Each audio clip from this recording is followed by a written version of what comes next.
I read the Daily Nebraskan just so I can catch up on the sports. I read the Daily Nebraskan mainly for like the opinions page. Like sex and spirituality.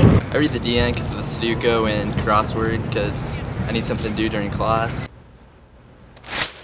But just who are the people that write the news that you come to depend on? I decided to follow the paper trail. All the way to the Daily Nebraskan headquarters in the Student Union. And what I found out may shock you.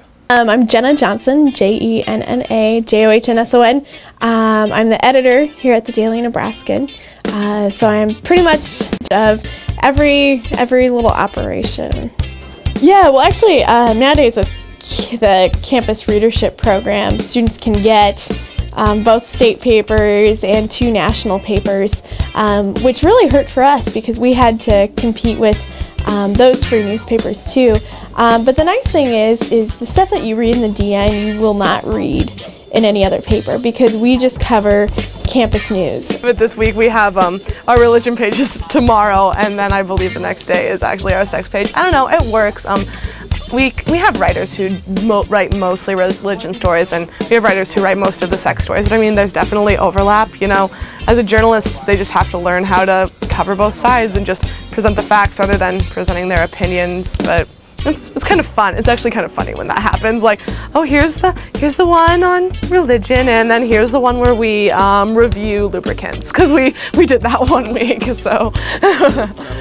I guess the DN separates itself just because we are a student paper, so I think we can maybe cover some more controversial subjects in the student body better than a lot of like bigger papers would be able to, or I don't know, just kind of stuff like that. Like in our case, like getting a hold of athletes and getting athletes to sit down and talk to you kind of like on a one-on-one level, I think they maybe open up to you more than they would someone that's 40 years old because we're students.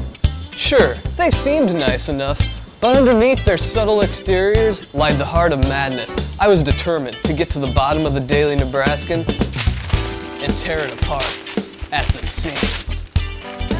My paper. Oh, sorry.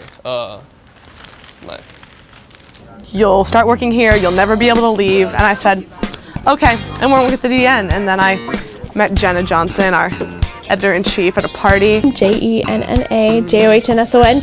And she goes, Mary Pat, why don't you work at the DN?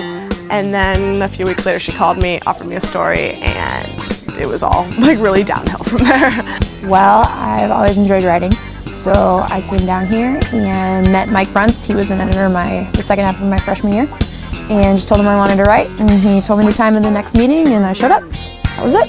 You definitely have to work your way up here. There's been a lot of freshmen coming in saying how they want the bigger beats this year, but they don't seem to understand the concept of, you know, starting out with something like bowling or rifle, and then moving up to maybe gymnastics, and then to basketball and baseball, and finally football. So this summer I worked here, and I copy edited, and I wrote stories, like a million stories, because nobody works at the summer DN. And then at the beginning of this semester, the features editor decided she couldn't do it, and Jenna called me and goes, hey, want to be features editor? And I said, okay. And that's kind of how that ended up. They said, hey, we have to have somebody, and I was the person, so that's how I kind of ended up here.